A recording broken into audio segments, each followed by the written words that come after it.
একটা সময় তাকে ভাবা হতো ব্রাজিল ফুটবল দলের প্রাণ ভোমরা, যাকে কেন্দ্র করেই সাজানো হতো ব্রাজিল দলের একাদশ। সেই নেইমারকে ছাড়াই কিনা বিশ্বকাপে নিজেদের সেরা একাদশ ঘোষণা করলো ব্রাজিলিয়ান কোচ কার্লো অ্যানচেলোত্তি। ভক্তদের মনে এখন একটাই প্রশ্ন, শেষ অবধি কি বিশ্বকাপে খেলতে যুক্তরাষ্ট্রের টিকিট নিশ্চিত করতে পারবে নেইমার, নাকি ইনজুরির কাছে পরাজয় মেনে ইতি ঘটবে ব্রাজিলিয়ান ফুটবলের এই রাজকুমারের বর্ণিল অধ্যায়? নেইমারকে ছাড়া তবে কাদের স্কোয়াডে রাখলেন ব্রাজিলের কোচ, সেটাই থাকছে প্রতিবেদন। দরজায় করা নাড়ছে the greatest show on earth খ্যাত ফিফা বিশ্বকাপ 2026। প্রথমবারের মতো 48 দলের অংশগ্রহণে আয়োজিত এবারের এই আসরটি অনুষ্ঠিত হবে উত্তর আমেরিকার 3 দেশ যুক্তরাষ্ট্র, কানাডা এবং মেক্সিকোতে। ইতিমধ্যেই নিশ্চিত হয়ে গেছে আসরে কোন দলগুলো খেলবে আর কারা খেলবে না। দলগুলোর ম্যানেজাররাও তাই নড়ে চড়ে বসেছে, তৈরি করছে নিজেদের স্কোয়াড। তারই ধারাবাহিকতায় 5 বারের বিশ্ব চ্যাম্পিয়ন ব্রাজিলের কোচ কার্লো আনচেলোত্তিও জানালেন বিশ্বকাপ স্কোয়াডে জায়গা পাওয়া নিশ্চিত কিছু নাম, যেখানে Raphinha, Alisson, Casemiro, Rodrigo, Martinelli সহ মোট 11 জন ফুটবলের নাম রয়েছে। তবে এই তালিকায় নাম আসেনি নেইমার জুনিয়রের। ফুটবল বিশ্বের এক ধ্রুবতারা পেলে, রোনালদো, নাজারিওদের যোগ্য উত্তরসূরি ভাবা হয় তাকে। কোটি ভক্তের আবেগের নাম নেইমার জুনিয়র, যাকে ঘিরে এক যুগেরও বেশি সময় ধরে মিশন হেক্সা জয়ের স্বপ্ন বুনছে সেলেসাওরা। সেই নেইমারকে ছাড়াই কি তবে 2026 বিশ্বকাপ মিশন শুরু করছে রেকর্ড 5 বারের বিশ্ব চ্যাম্পিয়নরা?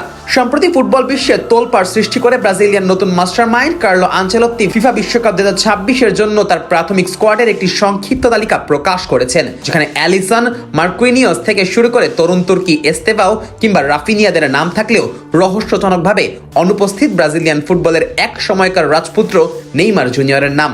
গত 1 বছরেরও বেশি সময় ধরে নেইমার যেন এক গোলক ধাঁধায় বন্দী।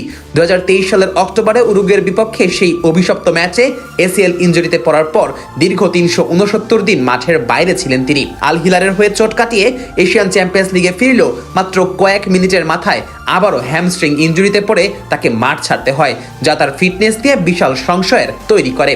আন্তর্জাতিক ফুটবলে শেষবার তাকে দেখা গিয়েছিল সেই উরুগুয়ের ম্যাচেই, আর তারপর থেকে জাতীয় দলের ড্রেসিং রুম তার জাদুকরী ড্রিবলিং আর গোল উদযাপনের সাক্ষী হতে পারেনি। যদিও নেইমার আবারও ক্লাব ফুটবলে ফেরার চেষ্টা করছেন এবং টুকটাক ড্রিবলিং এ তার সেই পুরনো ধার দেখা যাচ্ছে, কিন্তু আনচেলোত্তির বর্তমান কৌশলে হাই ইন্টেন্সিটি ফুটবলের ভিড়ে শারীরিকভাবে ভঙ্গুর নেইমারকে নিয়ে ঝুঁকি নিতে নারাজ এই ইতালীয় কোচ। যেখানে ভিনিসিয়াস জুনিয়র, রড্রিগো আর তরুণ এস্তেভাওরা ইউরোপীয় ফুটবলে রাজত্ব করছেন, সেখানে নেইমারের অফ ফর্ম আর বারবার ইনজুরিতে পড়া তাকে মূল স্কোয়াড থেকে ছিটকে দেওয়ার প্রধান কারণ হিসেবে দেখা হচ্ছে।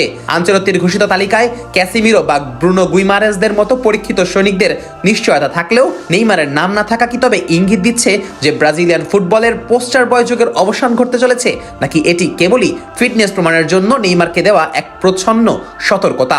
ভক্তদের মনে এখন একটাই প্রশ্ন, তবে কি ব্রাজিলিয়ান ফুটবলের এই রাজকুমারকে ছাড়াই উত্তর আমেরিকার সবুজ গালিচায় হেক্সা জয়ের মিশনে নামবে সাম্বার দেশ? নেইমারহীন ব্রাজিলের এই নতুন রূপ কি পারবে বিশ্বকাপের সোনালী ট্রফিটি পুনরুদ্ধার করতে, নাকি প্রিয় তারকার অনুপস্থিতি আবারও এক বুক স্বপ্নভঙ্গের কারণ হয়ে দাঁড়াবে ব্রাজিলিয়ান সমর্থকদের কাছে?